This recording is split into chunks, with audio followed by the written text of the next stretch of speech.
कि कुरान के कुछ हिस्से कुछ पन्ने फट जाते हैं, तो उसके तकसीर के लिए उसको सही जगह पर पहुँचाने के लिए क्या प्रोसेस होता है?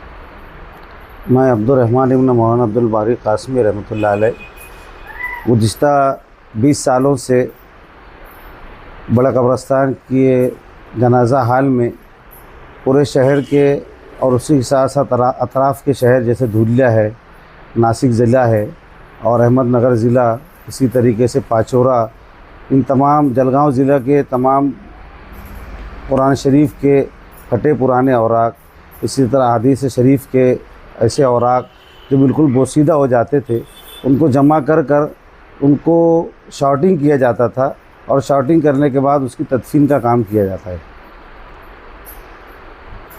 तकसीर कहाँ पर है?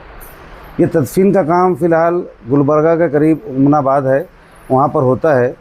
यहाँ पर जमा किया जाता है उसको गोडाउन में, और गोडाउन में उसकी शॉर्टिंग भी होती है ताकि उसमें से जो टुकड़े होते हैं, रहल होती है, फ्रेम होते हैं, कांच की जो चीज़ें रहती है, वो तमाम चीज़ें अलहदा करके खालिस जो है तो कुरान करीम के फटे पुराने औराक और बोसीदा कुरान शरीफ ही दफन हो, और उसका बाकायदा एहतमाम किया जाता है कि उसको हम जो है तो यहाँ पर जो छाँटते हैं उसमें अफराद लगा कर काम किया जाता है, और एक बड़ी सी गोनी में उसको पैक करके वह ट्रक के ज़रिए से वहाँ पर पहुँचाया जाता है। और वहाँ पहुँचाने के बाद जो है तो हम लोग उसको 30-35 फीट के गड्ढे खोदते हैं, 100 बाय 100 के, 80 बाय 100 के, और उसमें हम जो है तो इस थैलों को तरतीब से सजा दिया जाता है और उसके ऊपर 5-7 फीट मिट्टी डाली जाती है, और उसके बाद जो है तो हम पानी डालते हैं। तो पानी मिट्टी के ज़रिए से ये अल्हम्दुलिल्लाह वो जिसका ये होता है कि वो महफूज तरीके से दफन होता है और वो ज़ाय भी हो जाता है। उसके बाद फिर दूसरा हिस्सा इसी तरह तरतीब करते हुए पूरा गड़ा भरा जाता है।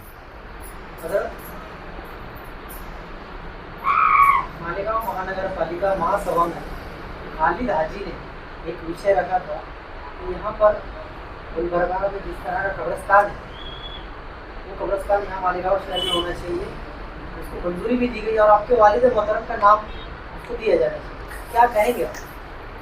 ये बहुत खुशाइंद बात है, और कुरान शरीफ के फटे पुराने और बोसीदा औराक का ये काम वालिद साहब की हिम्मत पर और उनकी सरपरस्ती में शुरू हुआ था।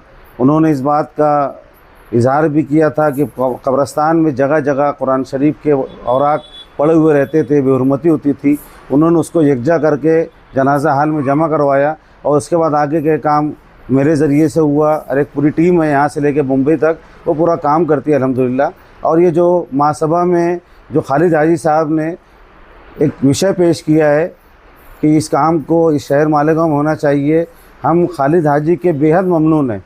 उसी तरीके से इस्लाम पार्टी के और इस्लाम पार्टी के सरबराह शेख आसिफ साहब के, मेयर नसरीन मैडम साहबा के, और इसी तरह मैं शहर के तमाम ही सियासी पार्टियों से भी गुजारिश करता हूँ कि ये जो विषय लाया गया है इसको जल्द अज जल्द मंजूरी देकर इस काम को शुरू किया जाए, ताकि जो ये औराक रहते हैं, मुबारक औराक, इनके बेहुरमती होने पर जो फसादात हो जाते हैं, बदगुमानियाँ पैदा होती हैं, ये एक बेहतर तरीके से हमारे शहर में काम होगा, और इंशाअल्लाह अज़ीज़ ये ताक़यामत ये काम जारी रहेगा। जिस ये एक सदक़ा जारिया भी है, और वतन के हिसाब से, मुल्क के हिसाब से, मुल्क की सालमियत और हम लोग का भी मामला इससे जुड़ा हुआ है। लिहाजा इस ज़िम्न में हम तमाम ही लोगों के शुक्रगुज़ार हैं, उनके ममनून हैं कि उन्होंने इस काम का बेड़ा भी उठाया है, इसको पास भी करवाया, और इस काम को हमारे वालिद मोहतरम के नाम से मानून किया है। हम बहुत शुक्रगुज़ार हैं। ये कब्रिस्तान यहाँ बनने से क्या फ़ायदे रहेंगे? कुरान करीम का कब्रिस्तान यहाँ बनेगा, यहाँ कुरान करीम दफन होगा, तो ये शहर मालेगांव जो है तो ये मुसलमानों का शहर है। यहाँ पर लोग अफराद मिल जाएंगे काम के लिए। आज हम हैं, कल नहीं रहेंगे, मगर क़यामत तक लोग आते रहेंगे और इस काम को अंजाम देते रहेंगे इंशाअल्लाह अज़ीज़।